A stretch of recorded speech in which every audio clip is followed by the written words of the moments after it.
va, Imen, tu t'en sors? Franchement, pas du tout. HSSE, SBSPE. C'est trop compliqué, je n'y comprends rien. Mais t'inquiète, avec les filles, on a fait une vidéo, on va tout expliquer. Ah ouais? Mais oui, attends, regarde, je te montre. Trop bien.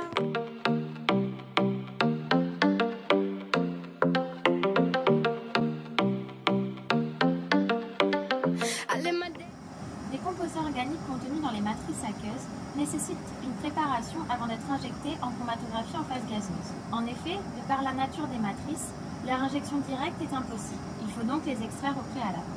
La SBSE et la HSSE sont deux techniques qui reposent sur le même principe. Elles diffèrent par leur mode d'extraction, l'une en mode immersion et l'autre en espace de tête. Nous allons donc aujourd'hui vous présenter ces deux techniques d'extraction sur phase solide utilisées dans la préparation d'échantillons destinés à être analysés en GC. La SBSE, Stir Bar Sorted Extraction, introduite en 1999, est une technique de micro-extraction qui ne nécessite pas de solvant. Elle se produit sur un barreau magnétique généralement enrobé d'une résine de PDMS, le polydiméthylsiloxane. Cette résine permet de préconcentrer par absorbance les molécules comprises dans des matrices complexes aqueuses, même à l'état de trace. Le barreau magnétique est plongé dans la matrice aqueuse à analyser. On parle alors d'une extraction en immersion. Le transfert se fait entre le barreau et la matrice aqueuse. Les analytes vont être absorbées par la résine et désorbées ensuite dans une GC. La HSSE ou Headspace Sortive Extraction est une variante de la SBSE.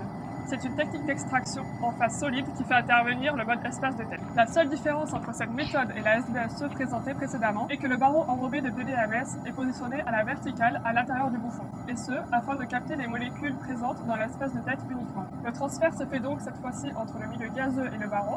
Un barreau magnétique classique s'occupe d'agiter la matrice afin de renouveler l'espace de tête. Ces deux techniques nécessitent une étape de désorption des molécules. Pour cela, deux méthodes existent, la désorption thermique et la désorption liquide. La désorption thermique consiste à introduire le barreau dans un tube en verre, le liner, afin que les composés absorbés sur la résine de PDMS soient désorbés. Ainsi, ils sont maintenus volatiles jusqu'à leur entrée dans un injecteur adapté qui permet de les refroidir très rapidement afin qu'ils soient concentrés au maximum. Enfin, les composés sont soumis à une très haute température avant d'être injectés dans la colonne pour l'analyse. C'est une méthode efficace pour les composés thermiquement stables et volatiles que l'on souhaite analyser en GC. La désorption liquide est utilisée si l'échantillon est trop sensible à la chaleur ou non volatile. Elle est nettement moins utilisée que la désorption thermique. Donc pour conclure, on peut dire que la HSSE et la SBSE présentent de nombreux avantages, notamment la robustesse du barreau qui comprend la résine de PDMS. La HSSE permet en plus de s'affranchir des effets de matrice et de capter uniquement les molécules volatiles. De plus, elles sont comparables à une autre méthode de micro-extraction de laquelle elles découlent. Il s'agit de la SPME, Solid Phase Micro-Extraction.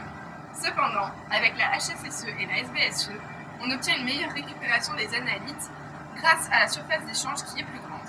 Cette technique présente une très bonne sensibilité et peut donc être utilisée en complément de la SPME. On les utilise surtout dans l'analyse de l'eau et des alcools. Ça va, t'as compris, c'est plus clair? Franchement, c'est super, j'ai tout compris.